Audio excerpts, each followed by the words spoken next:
Hello, hello, hello. This is Tara Alemany of Emerald Lake Books. Welcome back to another episode of Emerald Lake Books Live. We hope that you are able to join us today. We're going to be talking with a friend of mine, John Suscovich, who is also one of our authors. And one of the things that I think is amazing about John is that he really has a lot of processes in place to figure out exactly how he's using his book to support his business. And he looks at every aspect of his business so that every piece of content he creates serves a specific purpose. And when we first met him, he had a YouTube channel that was pretty impressive to me. It had around 30,000 subscribers. And at this point in time, it's got around 109,000 subscribers. And this is interesting regardless of what industry you're in, but he is into farm marketing solutions. So it's not a huge industry. You wouldn't think that there are that many people that would be interested in this topic. And yet he has such a vibrant presence online and knows specifically how each piece of content he works on fits into his business so that that marketing all comes together in a holistic way. So what we're going to do today is talk a bit about how you can use your book to figure out where it fits in your marketing plan so that the sales funnels that you build using it will help you drive more sales, not just for book sales, but also generating more revenue in your business. So John, welcome. Thanks so much for joining us today. It is so fun to have you here. Thanks for having me on, Tara. That was a very kind introduction. And I hope I can live up to any expectations that might have come from that. I'm sure you will. It's always a lot of fun. I should have mentioned as well the mastermind group that we both participated in for a while there. And just, I've always been impressed with how you put your marketing hat on and make so much sense out of so many things. So what was that? Go for it. Go for it. That's all right. So we're going to talk about using your book in a sales funnel. Okay. So my book started to serve a need. You know, it all comes down to defining who your audience is and then serving them in the best way possible. I actually had started a farm here in Western Connecticut, and I was raising chickens on grass to feed people. And my goal was nutrient-dense food that was raised by a local producer that I could supply to my community. And in doing that and talking about what I actually wanted to sell, that tangible product of a chicken, chickens from both meat and eggs, and I had a little herb garden as well. I was talking about raising chickens on grass, and I found this little niche on the internet of people who also wanted to raise chickens in the way that I was doing it. Now, I have a background in design. Farming is career number 2 for me. And I had redesigned these, they're called chicken tractors. It's a floorless shelter for raising birds for meat out on grass, and they're moved every single day. The way I designed them was to work for me. I looked at all the models out there, the way that those did not work for me, and I redesigned around that. And once I started selling chickens, I found this audience that also wanted to buy that design as well. So the impetus for the book actually came from people asking me for that information, for where do I buy those designs? Where do I buy that book? Can I buy those designs off you? Do you mind if I copy your chicken tractor design? And at the time, our first daughter was just born. We had just started a farm. I was looking at the winter and realizing that, I was going to need a little bit more cash flow. And the idea for the book came up, and between the last feeding of the day and the first feeding of the night for my daughter, I would sit down and write for, the 2 to 3 hours. And that was how the first iteration of the book came. And then as my audience grew, as that idea grew, Tara came on and helped me not take my PDF virtual book and turn it into something tangible that I can hold, that makes a thud, that when you go to build this thing, you can open up the pages and see it and then make your cuts and do your construction. So it's the business plan, the book as part of my business plan came from serving my audience. And the better defined I had my audience, the better I knew what their needs were, the better able I was over time to adjust my business to better serve them. That's one of the things that I always found impressive was the fact that you really had a clear idea of who your audience was. One of the things that we often talk about when we're writing a book or coaching our authors is really knowing who your ideal reader is. And if you're using your book to build a business, your ideal reader is typically going to be your ideal client. So you took the idea of, all right, they want these chicken tractor plans, but beyond that, you also found other things that they wanted. So you ended up developing a video series. So tell us a little bit about how all of that flows together. So people digest content in different ways, and especially in the farming community, people tend to be very frugal. Podcasts were very new at the time. Although I had started a podcast, I had kind of dabbled in YouTube, and just as I tested the waters on different mediums that I felt comfortable with, it was also listening. Was I getting feedback from my audience? What resonated with people, and being able to pivot and adapt and change my tone to listen in on the comments that I was getting, watching the data and analytics from Google Analytics and from the YouTube Analytics and from podcasting has kind of weak analytics. But they're getting a little bit better, and just to see what resonates with people, what voice I should be using. And it all comes down to, again, to serving people. So what I ended up doing was utilizing, I had my book, and when you publish a book, you're not going to, there's a lot of work that goes into publishing it. And that's just the beginning. You hit publish and you finally get that copy, and then the work really begins. You build up an audience, you build up this release, you release the book, then you got to keep talking about it. You got to use it. You got to show it. You got to see how is that going to inspire passion in other people. If you're trying to use this as part of your business, what purpose does your book serve that your audience wants? So I started to create YouTube videos on how to raise chickens, the little aspects of what to feed them, when to feed them, when to bring them outside, what to do in the brooder when they're baby chicks, where to order them from, what to do on processing day when they have that one bad day on farm. And all the while I was utilizing my chicken tractors, the physical object that my book is built around, in my videos. So while some of the videos were why this is the best chicken tractor, or why you'll love the chicken tractor design, or how many chickens do you fit in a chicken tractor, chicken. It was always also passively in the background being something that was utilized as I was talking about something that was not related to my book at all. So I've used YouTube, so my content online is kind of the mouth of the sales funnel. Once I've answered a specific question for somebody. So with YouTube, I don't try to make viral videos. A lot of my videos get between 3,000 and 6,000 views. 3,000 and 10,000 is a pretty decent view for me. But I have 665 videos out on the internet. And my goal is not to be the John show where you're tuning in every week to see what is Crazy John going to do next. But I answer very specific questions so that when you're struggling and you search that answer on the internet, you find an answer, you're like, oh, this John guy seems to know what he's talking about. Oh, he's got another video about that. I was wondering about that. He's got another video about that. I was wondering about that. And over time, I built that trust relationship so that they will, as time goes on, then eventually buy my book, build their own chicken tractor, want to start their business, and they might hire me for consulting, one-on-one consulting. It may be I've been on other interviews and podcast shows, just kind of extending the platform based off of giving a lot out to the community. But when you give out the content or getting a piece of press, having a well-designed homepage and a sales funnel where you can redirect that attention into conversions so that at the end of the day, you can pay for all this stuff. Like I enjoy all of this, like it's a hobby, but I need to pay for camera equipment, for website hosting, for, to make my car payments off of what I sell on the books. So having that sales funnel set up where you're getting attention, you're answering questions, you're serving the audience, and then through the funnel, kind of down the line, you're converting that interest into sales.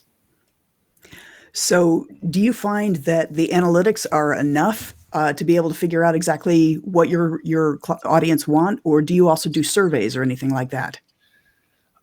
Surveys, depending on how interactive you are with your audience and how interactive your audience is with you, can be hit or miss. I've done surveys before in the past, so I've done both. I like the analytics because it helps me drill down into who the broad audience is. My typical audience member, and it covers the range of, like, it's global, all age ranges, male, female, but the ideal customer is me. It's usually it's like 80% men, who watch my show between ages of 28 and 45, second career typically, some expendable income, usually have a family or want to start a family, are looking to get into agriculture and are trying to find this information so they can raise their own chickens. And again, it more broadens than that. That gives me a general idea of who I'm talking to. Then I use things like surveys and listening to the comments. And the surveys is not always officially like SurveyMonkey or saying, can you fill out the survey and click one of these 3 bubbles? In my videos and a podcast, I can say, hey guys, this is a topic I was thinking about. Leave your opinion in the comment section below. And then I go through and read all those comments. So when I want to have, with those 600 videos on YouTube, if I want more information about a topic, how did my audience respond to that? I can go back to that video and then look through what people said about it. And I have a very good audience. Everybody's very kind. The YouTube comments can be kind of Wild West. Everybody's very nice about giving me feedback. And then I can build videos off of that or content off of that, or log stuff in a Word document that says, all right, book number 2 is going to come out. I have all these questions based off of book number 1. I'm going to answer all of them in either a book number 1 update or book number 2 published down the road. So I do official surveys, unofficial surveys, and look at the analytics and just kind of aggregate all of that to develop what is how I can serve people. So one of the things about a funnel is really you're using a funnel to direct people from one place to another in the way they engage with you and the way they interact with you. And if YouTube is the kind of opening of your funnel, where do you see your book fitting into that funnel?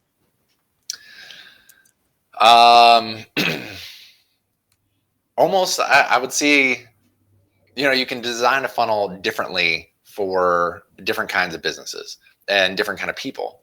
If YouTube is the mouth of the funnel, then I get them onto the website. They might subscribe to my blog. They might get an email address. So I'm contacting them via email. They're hearing more of my voice. They're getting more of the relationship. They're getting used to the idea of raising chickens this way or whatever, whatever your book is about. Then that book sale is not the end. That's not the completion. That's not the end of the funnel. That's like one more step in it. Because now they have shown some interest in what I have. They've been willing to open up their wallet, which is something that, you're not going to convince every person that they're able to do. And after that, following up saying, hey, you bought the book. It's been 3 months. I might capture that email. They send them an automated reply, or just once in a while, I'll ping the list of people who had bought the book and say, you guys bought the book. Who actually built one? Can you send me a photograph? And I'll share that photograph on a video or a blog content, which then becomes case studies for me of people who bought it and took action. I wouldn't consider my book being the end of the funnel, but another part of it. And because you're developing relationships with these people over time, you can keep extending that funnel where I start with YouTube, and YouTube is monetized. So I make a little bit of money off of that. Then I have my website, the email list. I'm not making money, but I'm developing relationships. Then we make the first sale of selling the Chicken Tractor book. And then I have a few self-published packets, which are more PDFs for people that are a bit more higher dollar, but they're not going to hit as broad of an audience. So I get a little bit more kickback from that. And adding value into their life. And then there's consulting and a slew of possibilities that I have going forward. But for me, I've been able to accomplish all of this with having a day job. I run a farm brewery here in Western Connecticut, and that is very busy. I've been able to create these videos. The only way I was able to publish this book was with working with Tara and Mark. And Tara made it possible for me to hold a tangible book in my hand, that the difference in my sales volume from when it was a downloadable PDF that I had created to having a physical, tangible book, then it's real. It adds that layer of credibility that people can see what you're doing, that you've actually taken the time and investment to publish it, and then you furthered that relationship. And I can add in a video course from here on out. I can do a private mastermind. I can do a membership site. There's things that I could do, but I'm choosing not to do them right now just because I still have the day job, which is considered an essential business right now, providing food and beverage. So I've been busy enough that's where the funnel stops at the moment. Sorry to throw a lot of words at you there. No, that's all right. I think the important thing, though, that for people to understand is that even though you have a defined funnel where YouTube is the opening for you and the book is a part of that, that you never really know when people are going to first encounter you or where they're going to first encounter you. Amazon is actually one of the world's largest search engines. And Yeah. so if people go to Amazon as opposed to Google and they look for information on pastured poultry, who do you show up next to? Yeah, there's and then there's Joel Salatin, who's one of the most published authors in my space, who has been publishing books almost every 2 years for the last 20 or 30 years. I don't even know how many books he has out. I know that I own at least a dozen of them. And I get to show up right next to some of my idols who have published very in-depth information about raising chickens. And there's my How to Build a Chicken Tractor book. You can utilize all of their books and my book to then raise a chicken and feed your family and have a little bit of food security, which I think is a great thing. Yeah, that provides a lot of perceived expertise that you can't buy anywhere else. That's pretty good. Yeah. And that's one of the things with sales funnels is you never know where in the funnel people are going to enter it and where they're going to be coming from when they enter it. So while I've been very direct in how I've structured it, I've also cast a wide net so that I find that person at the right time in their life, and then they start to weave through what I've created over the last decade. And I didn't have all this when we published the book, but it's been just picking away over time. But it's, the Chicken Tractor book has been a cornerstone of my business because now with Joel Salatin and that perceived expertise, me being a poultry farmer, him being a poultry farmer or a livestock farmer down in Virginia, there's two types of chicken tractors now that you hear in all the chicken forums and the chicken Facebook page. There's the Salatin style chicken tractor and the Suscovich style chicken tractor. And that to me blows my mind. It's such a niche, small thing. But talk about branding. When you try to reach everybody, you're going to reach nobody. So finding what core audience resonates with you. And then if you can serve them, if there's an opportunity there, because some audiences or some things that you want to do don't make sense and you can't build a business out of. And some of the things do make sense and there's a need there. And the better you know that niche, the better you are to tailor your book, your whatever, to serve those people. And that's going to make them want to invest in you in the long term. So if you were to do the book again today, I know in there we have the opportunity for people to join your mailing list, to follow you on YouTube, to experience an 8-week video course that you were doing. Would you do anything differently with it in terms of funnel? There's for funnel wise and for book wise, there'd be two different categories here. The sign of an entrepreneur is someone, like you're never truly satisfied, or I guess an artist or an entrepreneur, never truly satisfied with the way things are. You want to adjust it, adapt it. At some point, you have to hit publish. You have to hit play. Don't let perfect be the enemy of the good. You have to put something out there and then you iterate on it. You grow on it. So there are things about the book that I would change over time, the way I had set it up, the instructions, some of the language that I had used, that I look back and I think maybe I could have worded this better, or questions that I've got over time that I could have clarified.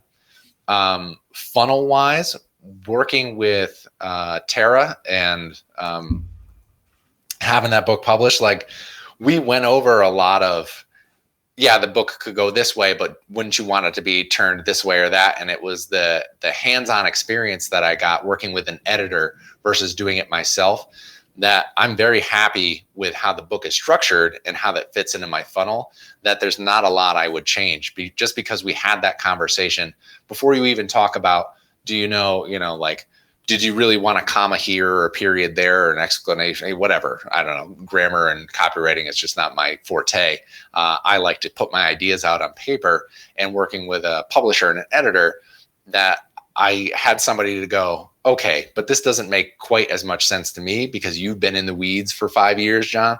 I would approach it this way because I'm new and I don't understand it as much. And I'm like, that's really a good point, Tara. Like, I remember this conversation very clearly. It was a series of conversations.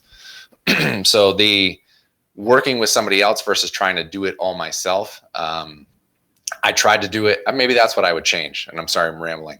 That's Is okay. that initially I tried to do it all myself. And when I brought in somebody else and a fresh set of eyes who wasn't deeply involved with the chicken industry, it made all the difference in the process to produce a better end product. Yeah, because you didn't, there are certain things that we assume when we're writing that are common level knowledge. And when you're trying to attract somebody, when you're giving somebody something that is a beginning step, never having built a chicken tractor before, there are things that you may assume that I know that I don't. You have to address all that assumed knowledge, and Yep. sometimes you take too big leaps. So here's a fun comment. Because it came from us, it must be Mark, because I didn't make it. But he said, I also see many videos on YouTube about other people building the Suscovich chicken tractor. That has been one of the best side effects of this is a dose of humility. This is a book to help shorten your learning curve. I went through a couple iterations and built chicken tractors that didn't work out. And I designed one that worked for me. And then there's YouTube videos like, I built a Suscovich tractor and you'll never believe that I discovered this. and people are going to iterate, make it better, fix things that they don't like about mine, make it so it works for them. And that's the point about farming, about business, about your life, is that you watch and see what other people do, and then make adjustments to make it better to suit what makes you happier. I think that's the main thing, is that as we're building out our businesses, people struggle because they want to write what they want to write. And you need to find the marriage between the things that you want to write and the people you want to serve and what their needs are. And that's one of those things that you've always amazed me in, how you've looked beyond just what it was that you were currently working on to what else are they going to need. If they're making a mobile chicken tractor, they're probably getting chicks in the spring. So they probably want to know what to do with broilers and egg layers, so it's like, yeah, that makes sense. I wouldn't know that, but okay, it makes sense. And so it gave you other products that you could build out from there. And I think that's the thing is when people understand that the revenue from a book isn't just about book sales. It's about attracting the right audience. It's about building your list with the right people who are going to buy subsequent things for you. And you have to think of them about their lifetime value of the customer as opposed to a single book sale. Yeah, like saying I have 100,000 YouTube subscribers sounds really great. That's one of those things that people are like, oh my goodness, you must have gotten the silver button, which I have a silver button now. But a lot of those YouTube subscribers may be, at this point, dead accounts. Hopefully not dead people, but the accounts aren't, utilized. I'm sorry, that was weird. And this is live, so I can't edit that out. So those accounts may not be active. And there are people that I see on there regularly. And say for those 100,000 people, there's 1,000 people who watch it religiously. Those 1,000 people I'm more invested in them. That's why I create content versus those 100,000. If you're the John Show, and the only way you're going to get value out of your videos is by doing it viral, trying to reach as many eyes and be a sideshow, that's doable, but it's not my purpose. My purpose is to serve people who are going to think about how difficult it is. You have to buy a book, build a $200 to $300 chicken tractor, and then raise sentient beings that you're going to process and eat or sell to your neighbors and your friends and your family. That's a big ask. And there are people out there who want to get into farming. We need more farmers now. And my goal with Farm Marketing Solutions is to inspire and educate the next generation of farmers. And in order to do that, I have to serve those 1,000 people better than my 100,000 people. So the more value I can give to a very specific group, irregardless of what YouTube wants me to put on the reality TV show, and their algorithm pushes you in that direction, the better you serve that person long term. Better to have 100 people who bought your book and then are willing to buy $1,000 worth of consulting over the next year than have 1,000 people buy your book and then it goes nowhere after that. Just what you said, the long-term relationship with that customer is important, because you're going to get more value you're going to add more value into their life, and then you're going to get more value into your business as well. So I'm going to ask you, what haven't I asked you about that you're doing that's really neat right now? I am doing so. That there was the initial field trial of actually raising chickens and getting into this and redesigning how chickens and I in nitty gritty, where I'm doing feed trials, fermenting feed. And I had never thought of fermenting chicken feed. Like you get chicken feed in, you give them grass, you give them feed, and then you get a chicken at the end. And based off of the questions that I get on email, I have an Ask Me Anything form on my homepage on Farm Marketing Solutions, and I have YouTube with the YouTube comments. People ask about fermenting feed all the time. So over the summer, we're going to be doing feed trials, and I'm working with a couple food labs, poultry nutrition specialists, very nerdy in the weeds stuff that at the end of the day, I'll be sharing all my numbers. I'll be sharing my feed conversion rates for how many pounds of feed to how many pounds of chicken you get out at the end of the day. And comparing that with others and sharing my process, all to say that this is a fun experiment for me, and it adds more efficiency into my farm, but also it adds an extra layer of professionalism and data into my presence here on YouTube. So when someone wants to start raising chickens and they look at what design they want to buy to raise chickens in, they don't go with the hokey dokey, like I built a chicken tractor for $15 out of pallets. It's like, that's not a long-term viable thing. But the guy who is very analytical about every aspect of his chickens, has a ton of information out there, who is open to being wrong and fixing that over time and is iterative in his process, that's someone who's going to develop a relationship with me. I'm going to serve the audience by sharing that information, but it's going to serve me in the long term by capturing those 100 people who want to spend, 10 people to begin with, who want to spend $150 an hour to do my consulting, where I just have to take an hour, and how many books does it take for me to reach that 1 hour of consulting? But the fact that I've built up this value stream and I have that kind of mobile funnel working towards, a better life and a better business, I'm able to capitalize on that. And actually, that was the interesting thing, because at the end of your book, the reason that you gave to people to join your mailing list was because of these kind of experiments that you do. It wasn't just about build the chicken tractor and have fun with what you grow in your backyard. But if you really want to get into understanding this as a business, if you want to understand, how to scale your chicken farm, you have all that information in there. And the lead to get into your mailing list was to get the results of these experiments. And I thought that was really, really wise, because a lot of people will just put out there, join my mailing list, and they don't really give them a reason why. And it's an interactive thing over time that I can, if I share my method, you can copy that and you could say, well, you forgot this number and you forgot that. And I'm smarter than John Suscovich. And I'm like, that's perfect. Everybody should be smarter than me. If you're the smartest person in the room, you're in the wrong room. Yep. So I like to put myself out there in a way that I'm vulnerable. Writing a book is very vulnerable, Tara. Like when you write it out there, there's your thoughts in your words and you care about it, and someone reads it and they're going to judge it. And some people are harsh critics. This book is trash and da da da da da. And you're like, oh, I'm never going to write a book again. And then you get some people who say, I bought your book. I built 14 chicken tractors in Maine, and I've completely changed up part of my farm to incorporate this, and it works out perfectly, integrating the chicken tractors and their size so they can fit into my orchard. And I've actually seen pest pressure come down on my fruit trees. And that blows my mind in ways that I never expected and never anticipated that to come out of writing just a book about a chicken house. But the fact that I was able to solve that problem and give people that little confidence that if goofy John Suscovich can do this, I can do it too. And that's what we hope for in the stuff that we put out, Well, it's funny that you use the term goofy to characterize what you've done, because I think that's one of the things that makes your YouTube channel so appealing, is you aren't all puffed up. You enjoy what you're doing. You make it fun.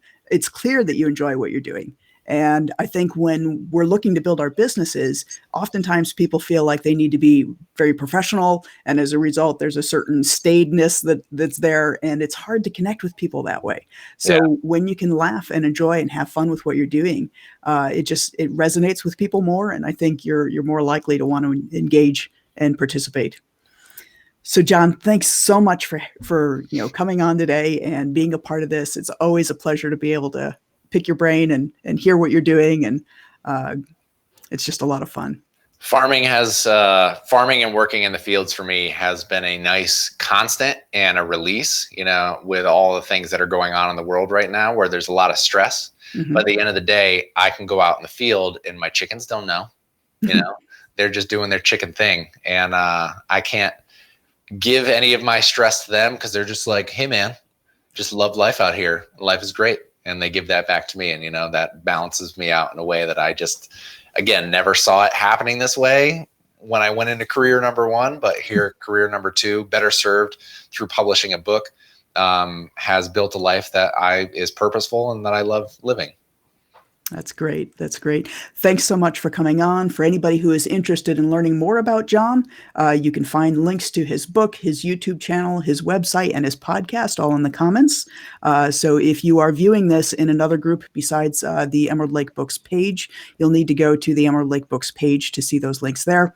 But I am going to take a cue from John and say, listen, our next topic is supposed to be about authors' websites. Drop a comment below and let us know whether or not that's actually helpful to you. And we will go from there. Thanks so much for joining us for another edition of Emerald Lake Books Live, and we'll talk to you again soon.